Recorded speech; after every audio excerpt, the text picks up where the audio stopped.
এই মুক্তি সংগ্রামের দাবিদার বলে দাবি করে, যারা তৎকালীন সময়ে বাংলাদেশের ইতিহাস বিশ্লেষণ করলে দেখা যায় তোফায়েল আহমেদরা মুক্তিযোদ্ধা নয়। এই ধরনের বড় বড় আওয়ামী লীগের নেতারা যারা সেদিন কলকাতার বিলাসপুর হোটেলে আরামাইশে জীবনযাপন করেছে, রণাঙ্গনে তাদের মুক্তিযুদ্ধের ন্যূনতম লেশ মাত্র চিহ্ন ছিল না। 1970-71 মুক্তিযুদ্ধের পর রাষ্ট্রীয় ক্ষমতা আসীন হয়ে তারা বাংলাদেশের শাসন ক্ষমতায় আজীবন থাকার লালসায়, বাংলাদেশের শাসন ক্ষমতায় তারা মুক্তিযুদ্ধের যে অর্জন, যে গণতান্ত্রিক শাসন ব্যবস্থা বাংলাদেশে আমরা চেয়েছিলাম, সেটিকে কবর দিয়ে বাংলাদেশে একদলীয় বাকশাল শাসন ব্যবস্থা কায়েম করেছিল। সমস্ত রাজনৈতিক দলের রাজনীতিকে নিষিদ্ধ করেছিল এবং সেই দিন বাতাসে যে দুর্গন্ধ ছড়াচ্ছিল যে সদ্য স্বাধীনতা প্রিয় হয়ে বাংলাদেশে আবার আধিপত্যবাদ সম্প্রসারণবাদের পতাকা উদ্দিন, বাংলাদেশের সীমান্ত উন্মুক্ত, বাংলাদেশের সম্পদ অবাধে পাচার হচ্ছে, যারা তথাকথিত আমাদের দেশের এই মুক্তিযুদ্ধের স্বাধীনতায় সহায়তা করেছিল বলে সেই দিন বাংলাদেশের সম্পদকে লুট করে নিয়ে যাচ্ছে, সেই দিন একজন সেক্টর কমান্ডার মেজর জলিলের নেতৃত্বে বাংলাদেশের তৎকালীন কিছু মুক্তিযোদ্ধা রুখে দাঁড়িয়েছিল। সেই দিন তাদেরকে অবদত্ত হতে হয়েছিল, বেইজ্জত হতে হয়েছিল। যাই হোক, এরপরে আওয়ামী লীগের অভ্যন্তর থেকে 1975 সালের 15ই আগস্ট খন্দকার মোস্তাকের নেতৃত্বে আজকে যারা শেখ হাসিনা ডানে বামে চারিদিকে রয়েছে, তারাও তৎকালীন সময় অনেকেই ছিল, তাদের সহযোগিতায় 15ই আগস্ট করুণ ভাবে শেখ মুজিব সপরিবারের চিরবিদায় নিলেন বাংলার মাটি থেকে। দেশ একটি ভয়াবহ সংকটের মধ্যে পতিত। প্রতিদিন সামরিক অভ্যুত্থান হচ্ছে, পাল্টা অভ্যুত্থান হচ্ছে, রক্তপাত হচ্ছে, দেশের স্বাধীনতা সার্বভৌমত্ব একটি নাজুক অবস্থার মধ্যে পতিত। এইরকম একটি অবস্থায় 1975 সালের 7ই নভেম্বর এই ভূখণ্ডের শত বছরের শতাব্দীর পর শতাব্দীর ইতিহাসে এই ধরনের বিপ্লব সংঘটিত হয় নাই।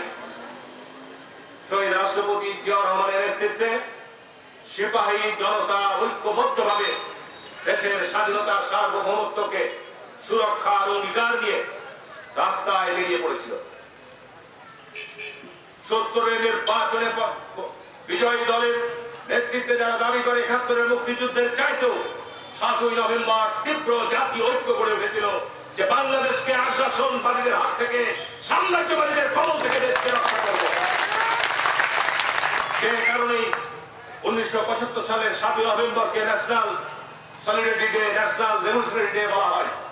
এই যে জাতীয় বিপ্লব এবং সংহতি দিবস, আজকে দেখবেন তথাকথিত আওয়ামী লীগাররা আজকে এটাকে বলবে মুক্তিযোদ্ধা হত্যা দিবস, কেউ বিভিন্নভাবে এটাকে বিভিন্নভাবে বিকৃত করার চেষ্টা করবে, কিন্তু বাস্তবিক অর্থে বাংলাদেশের সংখ্যাগরিষ্ঠ মানুষের যে চিন্তা চেতনা বহিঃপ্রকাশ ঘটিয়েছিলেন শহীদ রাষ্ট্রপতি জিয়াউর রহমান। বাংলাদেশে বহুদলীয় গণতন্ত্রের পথকে তিনি উন্মুক্ত করেছিলেন, সকল রাজনৈতিক দলকে রাজনীতি করার সুযোগ করে দিয়েছিলেন, ধর্মীয় মূল্যবোধকে সমুন্নত রাখার অঙ্গীকার তিনি পবিত্র সংবিধানে সংযোজন করেছিলেন, যার মধ্য দিয়ে তিনি জাতীয় বৃহত্তর ঐক্য গড়ে তোলার সর্বাত্মক প্রচেষ্টা চালিয়েছিলেন, যার মধ্য দিয়ে মাত্র শহীদ রাষ্ট্রপতি জিয়াউর রহমান 5 বছরের মধ্যে বাংলাদেশকে আন্তর্জাতিক বিশ্বে একটি শক্তিশালী, একটি মর্যাদাশীল জাতি হিসেবে তিনি আত্মপ্রকাশ করতে পেরেছিলেন এবং শহীদ রাষ্ট্রপতি জিয়াউর রহমান জাতীয় এবং আন্তর্জাতিক পর্যায়ে একজন জাতীয় নেতা হিসাবে প্রতিষ্ঠা লাভ করেছিলেন। এমনি একটি মুহূর্তে জাতীয়তাবাদী ছাত্র দলের উদ্যোগে আজকে আমরা এই 7ই নভেম্বর জাতীয় বিপ্লব এবং সংহতি দিবস আয়োজন করেছি। আমি ছাত্র দলের সকল পর্যায়ের আমার সদস্যদের বলতে চাই, জাতীয়তাবাদী ছাত্র দল হচ্ছে জাতীয়তাবাদী দলের সবচেয়ে আলোকিত অংশ, সবচেয়ে আলোকিত অংশ। তোমরা আগামী দিনের জাতীয়তাবাদী দলের বিভিন্ন পর্যায়ের নেতৃত্বে প্রতিষ্ঠিত হবে। সুতরাং জাতীয়তাবাদী ছাত্র দল যত শক্তিশালী হবে, জাতীয়তাবাদী দলের ভিত্তি তত সুদৃঢ় এবং মজবুত হবে। যে কারণে আজকে 7ই নভেম্বরে তোমাদের অঙ্গীকার করতে হবে, তোমাদের প্রতিজ্ঞা করতে হবে যে আমাদের মূল লক্ষ্যই হচ্ছে শিক্ষা, ঐক্য, প্রগতি বুকে ধারণ করে জাতীয় ঐক্যকে সুসংগত করার তীব্র আকাঙ্ক্ষা অঙ্গীকার নিয়ে দেশের বহুদলীয় গণতান্ত্রিক পথকে আমরা সমুন্নত রাখবো। এই অঙ্গীকার নিয়ে জাতীয়তাবাদী ছাত্র দলকে সমৃদ্ধ করতে হবে। জাতীয়তাবাদী ছাত্র দলের রাজনীতি তোমাদেরকে ধারণ করতে গেলে জাতীয়তাবাদ সম্পর্কে জানতে হবে, করতে হবে, বুঝতে হবে। তাহলে পরে আমি বিশ্বাস করি জাতীয়তাবাদী ছাত্রদল যুগে যুগে বিভিন্নভাবে আঘাতপ্রাপ্ত হবে, বিভিন্নভাবে সাম্রাজ্যবাদী শক্তিদের দ্বারা, আধিপত্যবাদী শক্তিদের দ্বারা বিভিন্নভাবে বিভিন্ন ঘাত প্রতিঘাত আসবে, কিন্তু সেটিকে আবার দৌড়িয়ে মুচড়িয়ে দিয়ে আবার জাতীয়তাবাদী শক্তি আবার মাথা উঁচু করে দাঁড়াবে। 2006 সালে 2007 সাল 1/11 মধ্য দিয়ে একটি সামরিক অভ্যুত্থানের মধ্য দিয়ে আজকে শেখ হাসিনা ক্ষমতায় বসেছে। বাংলাদেশে কোনো গণতান্ত্রিক অধিকার নাই। আজকে ছাত্র সমাজ বাংলাদেশের কোন শিক্ষাঙ্গনে তাদের রাজনৈতিক চর্চা চালাতে পারে না। আজকে ছাত্র সমাজ তাদের কোন শিক্ষাঙ্গনে তাদের ন্যায়সঙ্গত অধিকার দাবি দেওয়া নিয়ে কথা বলতে পারে না।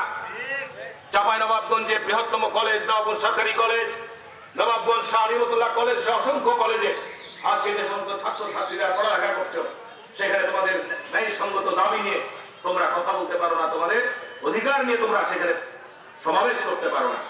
বাংলাদেশে আজকে সারা বাংলাদেশে একই অবস্থা। ঢাকা বিশ্ববিদ্যালয় যেখানে আন্দোলন সংগ্রামের পদপীঠ, জাতীয় নেতৃত্ব তৈরির প্রাণ কেন্দ্র, আজকে সেইখানে সন্ত্রাসীদের দ্বারা গোটা বিশ্ববিদ্যালয় দখল কবলিত। আর সরকারের পেটুয়া বাহিনী আজকে তাদেরকে সহায়তা দিয়ে আজকে গণতান্ত্রিকগামী ছাত্র সমাজের উপর তারা স্টিম রোলার চালাচ্ছে। যে কারণে আমাদের যদি আজকে শিক্ষাঙ্গনে আমাদের রাজনৈতিক পরিমণ্ডল না থাকে, জাতীয়তাবাদী সমর্থক ছাত্র সমাজকে আভ্যন্তরীণ ওয়ার্কের মধ্য দিয়ে আমাদের সংগঠিত হতে হবে। আভ্যন্তরীণ ভাবে আমাদের একে অপরের যোগাযোগের মধ্য দিয়ে জাতীয়তাবাদী ছাত্র দলের তৃণমূল পর্যায়ে, ইউনিয়ন, ওয়ার্ড এবং থানা পৌর পর্যায়ে সংগঠিত হতে হবে। সংগঠিত শক্তির মধ্য দিয়েই এই জানান দিতে হবে এই হায়না শাসক গোষ্ঠীকে যে তোমাদের ক্ষমতার দিন ঘুরিয়ে এসেছে। যতই জুলুম নিপীড়ন করুক, বাংলাদেশের মানুষ গণতন্ত্রে বিশ্বাস করে, গণতন্ত্র চাই। এই গণতন্ত্রের জন্য পাকিস্তান বিভক্ত হয়েছে। আজকে শেখ মুজিব বাংলাদেশ থেকে চিরবিদায় নিয়েছে গণতন্ত্র হত্যা করার কারণে। আর শেখ হাসিনা যদি আজকে বাংলাদেশে বিনা ভোটে অনির্বাচিত সরকার থাকতে চায়, এর জন্য করুণ পরিণতি আওয়ামী লীগ সহ যারা আজকে ওই মহাজোটের মধ্যে রয়েছেন তাদেরকে ভোগ করতে হবে। আমরা যে কারণে আজকে জাতীয়তাবাদী ছাত্র দলের এই মহান বিজয়, মহান 7 নভেম্বর উপলক্ষে আমি আন্তরিকভাবে কৃতজ্ঞতা জানাচ্ছি যে আজকে জাতীয়তাবাদী ছাত্র দলের যে কোনো সময় চাইতে আমি এখানে আজকে শিক্ষাঙ্গনে যদি রাজনৈতিক তৎপরতা চালু থাকতো, আমি বিশ্বাস করি আজকে জাতীয়তাবাদী ছাত্র দলের এখানে হাজারের উপর ছাত্র সমাবেশ। কিন্তু যেহেতু আজকে ছাত্রদের মধ্যে কোনো সাংগঠনিক চর্চা নাই, যে কারণে আজকে সারা বাংলাদেশকে নেতৃত্ব শূন্য করার জন্য শেখ হাসিনা পরিকল্পিতভাবে আজকে শিক্ষা ব্যবস্থাকে ধ্বংস করার দ্বার প্রান্তে নিয়ে গেছে। আজকে লজ্জা লাগে যে আজকে দেখা যায় যে শতকরা 60% জিপিএ পাই, শতকরা 100% পাস দেখানো হয়। আর ঢাকা বিশ্ববিদ্যালয়, চট্টগ্রাম বিশ্ববিদ্যালয়ে আজকে যারা ভর্তির জন্য আবেদন করে তারা 5%, 7% বেশি পাস করে না। এটা কারণ কি? আজকে গ্রেস দিয়ে আজকে জিপিএ 5 দেওয়া হচ্ছে, মেধাবীরাও জিপিএ 5 পাচ্ছে, আর গ্রেস দিয়ে তারাকেও জিপিএ 5 দেওয়া হচ্ছে। দেখানো হচ্ছে যে আমাদের সময় শিক্ষা ব্যবস্থার ব্যাপক উন্নয়ন হয়েছে। লজ্জা লাগে যখন এই সমস্ত ছাত্ররাই, যখন ছাত্রীরাই যখন আজকে বিভিন্ন উচ্চ শিক্ষাঙ্গনের ভর্তির জন্য আবেদন করে, সেখানে পাশের 8 ভাগ, 7 ভাগ, 10 ভাগের মধ্যে সীমিত হয়ে যায়। এই লজ্জা কার? বাংলাদেশ জাতীয়তাবাদী ছাত্র দল, আমি একজন কর্মী হিসাবে বলতে চাই, আমি যখন ছাত্র রাজনীতি শুরু করি, যে শিক্ষা যে অর্জন আমি করেছিলাম, বাংলাদেশ জাতীয়তাবাদী দল যখন রাষ্ট্রীয় ক্ষমতায়, আমার সেই চিন্তা শয়নে স্বপ্নে ছিল যে আমাদের হাতকে শক্তিতে পরিণত করতে হবে।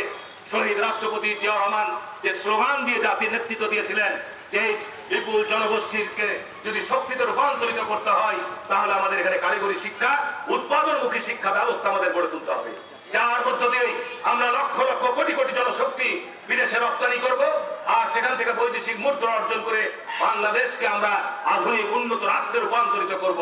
যে কারণে বাংলাদেশ আজকে সবচাইতে এই উপমহাদেশের মধ্যে ছোট দেশ হলেও বৃহত্তর একটি 15 কোটি জনসংখ্যার মধ্যে প্রায় 1 কোটি জনসংখ্যা আজকে বিদেশে কাজ করছে, যাদের রেমিটেন্সের বিনিময়ে আজকে আমরা ফুটানি করছি, যাদের কষ্টার্জিত অর্থের আজকে আমরা এখানে ফুটানি করে চলছি। সরকারের গলায় বড় বড় আওয়াজ দিচ্ছে, কিন্তু এর পিছনে যে সাফল্য, যে কৃতিত্ব, সেই রাষ্ট্রপতি জিয়া রহমান।